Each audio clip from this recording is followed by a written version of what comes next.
all might have heard about a lightning striking a tree or a building, and animals and people have died. So what exactly happens during a lightning discharge? So whenever lightning strikes, what is the science behind this? Let us try and understand. So here, first of all, what we need to understand is lightning involves a lot of electricity, and electricity consists of charges. So we have two types of charges. One is the positive charge and the other is a negative charge. Now, since these two charges are opposite, we know that there will be a force of attraction between the positive charge and the negative charge inside or within the clouds. But sometimes, due to very high velocity of wind flowing, these two charges are separated.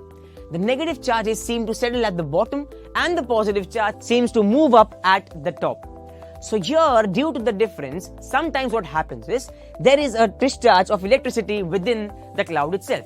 So this is called as the cloud-to-cloud lightning.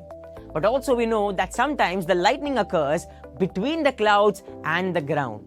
So here what happens is negative charges seem to move downward, that is in the downward direction, which is called as a stepped leader. And on the other hand, positive charges from the ground move in the upward direction, and that upward leader, when it comes in contact with the step leader, what happens is the discharge of electricity. So here what happens is the path is created for high amount of electricity to pass from the clouds to the ground, and it happens so quickly that we feel that electricity is passing from the cloud to the ground, but in fact the opposite happens. Electricity moves from the ground towards the cloud.